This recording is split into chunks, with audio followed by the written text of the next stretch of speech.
Yo, Isabel, siempre he pensado que, a mis 60 años, la vida ya no suele traer sorpresas. Vivo en un pequeño piso cerca del histórico Mercado Central de Valencia, donde por las mañanas escucho el murmullo de los vendedores preparando sus puestos y el sonido de las bicicletas en las calles estrechas. Aquel día, sin embargo, la rutina me jugó una mala pasada. El amanecer había sido tranquilo. Preparé mi té de hierbas, abrí las ventanas para dejar entrar el aire fresco y me dispuse a empezar el día como siempre. Pero al entrar en la cocina, escuché un sonido extraño, un burbujeo que no debería estar allí. Me agaché junto al mueble de la fregadera y, en cuestión de segundos, un chorro de agua salió disparado como si la tubería hubiera decidido rebelarse contra mí. El agua comenzó a extenderse por el suelo, fría, insistente, invadiendo cada rincón sin pedir permiso. Sentí un sobresalto en el pecho. No sabía si intentar detener aquel desastre con las manos, como si mis palmas fueran diques milagrosos, aceptar el caos acuático. Finalmente, respiré hondo, dejé el cubo en medio de la cocina y marqué el número de una pequeña empresa de reparaciones del barrio. Enviaremos al técnico en cuanto esté libre, me dijeron. No pasó ni media hora cuando escuché un golpe suave en la puerta. Al abrir, me encontré con un joven de unos 28 años, cabello oscuro, camiseta azul de trabajo, una herramienta colgando del cinturón y, lo que más llamó mi atención, una sonrisa tranquila, como si llegar a una casa inundada fuera lo más normal del mundo. «Buenos días, señora Isabel», dijo con voz cálida. «Me han avisado del problema. Soy Diego». Hubo algo en su mirada, firme, amable, sin rastro de prisa. Como si tuviera todo el tiempo del mundo para ocuparse de mi tubería averiada, y quizás también de mi sobresalto. Lo conduje a la cocina, sintiendo una vergüenza absurda.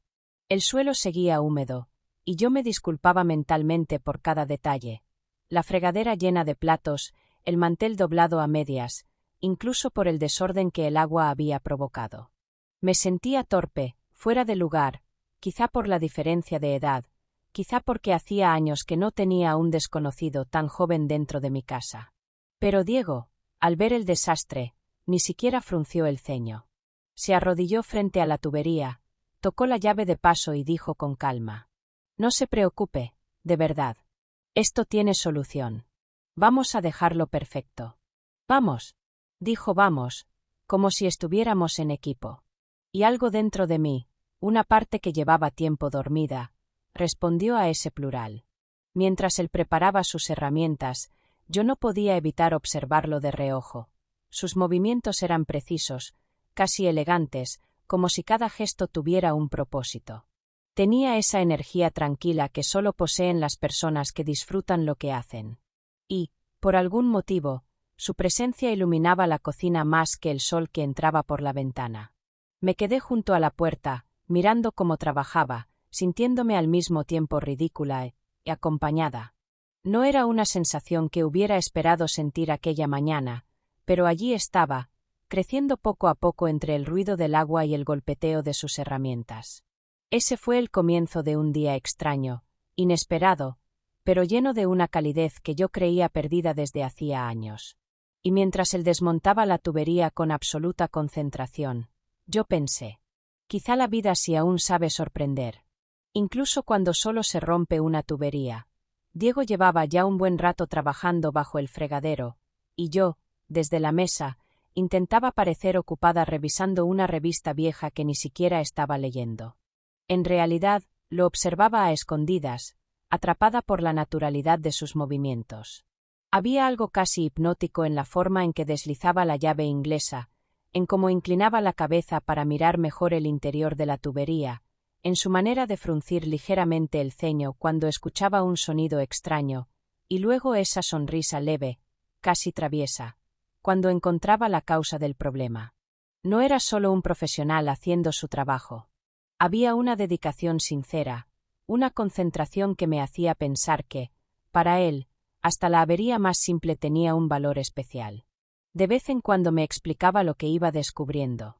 Aquí hay una pieza que lleva tiempo desgastada. Esto de aquí lo vamos a cambiar para que no vuelva a estropearse. Y lo hacía con tal paciencia, como si no se dirigiera a una cliente, sino a alguien cercano, alguien con quien valía la pena compartir cada detalle. Su tono suave me hacía sentir incluida en el proceso, como si la cocina, por primera vez en años, estuviera llena de vida. Sin darme cuenta, me sorprendía sintiendo, haciendo preguntas, riéndome por alguna torpeza mía. Era absurdo, lo sabía. Yo, una mujer de 60, intentando no parecer demasiado interesada en un joven que podría ser hijo de mi vecina. Pero él no parecía verlo así. Me trataba con un respeto cálido, sin condescendencia, sin prisas, como si tuviera todo el día para estar allí. Pasó más tiempo del que esperaba. El agua ya no corría, pero Diego seguía revisando con la misma meticulosidad. Parecía querer asegurarse de que el problema no regresara jamás. En un momento, se incorporó, se limpió las manos con un paño y dijo: «Señora Isabel, llevamos un buen rato. ¿Le apetece hacer una pausa? ¿Quizá un café?» Me quedé inmóvil un segundo. ¿Café? ¿Con él? Sentí un rubor inesperado subir por mi cuello, como si de repente hubiera vuelto a tener 20 años. Pero logré responder con cierta naturalidad. «Claro, puedo preparar uno a mi manera. Espero que le guste la canela». Mientras encendía la cafetera, mis manos temblaban un poco. Preparé mi café valenciano con canela, una receta que casi nadie conoce ya, pero que siempre me había acompañado en las tardes solitarias. Esta vez, sin embargo, el aroma parecía distinto, más cálido, más presente. Nos sentamos frente a frente, él aún con la camisa azul un poco mojada y yo intentando ocultar la emoción infantil que me había invadido. El olor a humedad seguía mezclándose con el metal, pero de algún modo, la escena tenía una serenidad que hacía mucho no sentía. No era un coqueteo, no era siquiera un intento de nada. Era atención. Humana. Sencilla. Profunda. Diego tomó un sorbo y sonrió. Mi abuelo, en Alicante, preparaba algo muy parecido. Era fontanero también. Aprendí de él casi todo lo que sé. Y así, sin proponérselo, comenzó a hablarme de su infancia, de los veranos en la costa, de cómo ayudaba a su abuelo en el taller, de la primera vez que arregló algo solo. Yo lo escuchaba con una calma que me sorprendía. Cada palabra suya caía como una gota tibia sobre mi corazón, despertando algo que creía apagado desde hace años. No sé cuánto tiempo estuvimos allí, entre historias y sorbos de café. Pero sí sé que, en un instante casi imperceptible, me sentí viva de una manera nueva, como si aquella conversación hubiera removido capas de polvo que ni siquiera sabía que llevaba encima. Afuera comenzaba a nublarse, y la luz gris entraba por la ventana, reflejándose en sus ojos. Y yo pensé, sin atreverme a decirlo en voz alta: «Qué extraño es el destino. A veces, para recordarte que existes, manda simplemente a un fontanero». Cuando Diego terminó la reparación, se levantó despacio, se sacudió las gotas de agua de la camisa y me dedicó una sonrisa que no supe interpretar del todo. No era la típica sonrisa profesional, ni la cortés que un técnico ofrece al despedirse. Era algo más suave, más honesto, casi cercano. «Si necesita algo, señora Isabel, lo que sea, llámeme. Estoy cerca». Sus palabras quedaron suspendidas en el aire, cálidas, inesperadas. Era la forma en que lo dijo, la pausa antes de «estoy cerca», como si quisiera que lo recordara incluso cuando él ya no estuviera en mi cocina. Lo acompañé hasta la puerta. Él se volvió una última vez, como si dudara, como si quisiera añadir algo más, pero finalmente solo inclinó ligeramente la cabeza y salió. El pasillo se cerró tras él, y el sonido de sus pasos se desvaneció por la escalera. La casa quedó sumida en un silencio profundo. Pero no era el silencio de siempre. No era ese vacío habitual, hecho de rutinas, de medicinas ordenadas en un cajón, de libros abiertos por la mitad y de tardes que se parecían demasiado entre sí. Este silencio era distinto. Vibraba. Respiraba. Como si dentro de él aún quedara el eco de la voz de Diego, de su risa contenida, de sus manos firmes arreglando mi tubería rota, y algo más, algo que no sabía nombrar. Me quedé un tiempo de pie, sin moverme, sin saber qué hacer con aquella calma inquieta que se instalaba dentro de mí. Luego regresé a la cocina. El café que habíamos compartido todavía estaba sobre la mesa, el mío ya completamente frío. Lo tomé entre las manos, aunque la taza no daba calor. Ese gesto, sin embargo, me hizo sentir acompañada, como si sus dedos aún rozaran el borde, como si él siguiera allí, sentado al otro lado de la mesa. Por primera vez en mucho tiempo, mis pensamientos no giraban en torno a tareas pendientes, facturas, médicos o las pequeñas preocupaciones de mi edad. Mi mente se había llenado de preguntas que no me atrevía a formular. ¿Cómo era posible que una visita tan simple, una reparación doméstica más, pudiera sacudir algo tan profundo en mí? ¿Qué había en la mirada de Diego que abrió una puerta que yo daba por cerrada desde hacía años? ¿Y por qué? ¿Por qué me sentía distinta? Me senté lentamente, dejando escapar un suspiro que no sabía que llevaba guardado.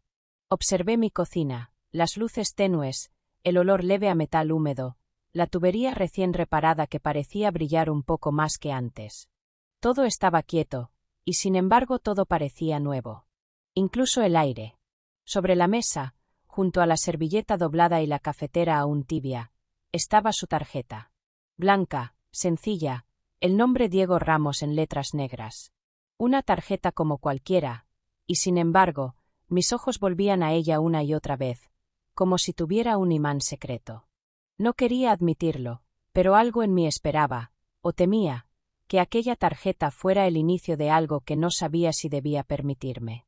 A mi edad, los comienzos dan más vértigo que los finales. La tomé entre los dedos. El cartón era liso, frío. La volví a dejar. Luego la tomé otra vez, sin motivo aparente. Mi corazón latía con una inquietud suave, casi ridícula, casi juvenil. En ese momento, un sonido interrumpió el silencio. Un golpe leve en la tubería, un eco metálico que resonó bajo el fregadero. Me quedé inmóvil, conteniendo el aliento. No era un goteo normal. Era un golpe rítmico, como si algo vibrara desde dentro de la pared. Como si la casa quisiera decirme algo. Me acerqué despacio, con una mezcla de curiosidad y aprensión. Toqué el mueble. El ruido volvió, esta vez un poco más fuerte. Era imposible que fuera la misma avería, Diego lo había revisado todo con una precisión minuciosa. Pero ahí estaba, ese sonido extraño, casi inquietante. Una idea absurda cruzó mi mente. ¿Y si tengo que volver a llamarlo? ¿Y si esto no ha terminado?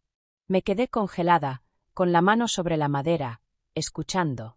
El ruido se repitió una última vez y luego cesó por completo, como si nunca hubiera existido. La casa volvió al silencio. Pero ahora el silencio ya no era solo distinto. Era un presagio.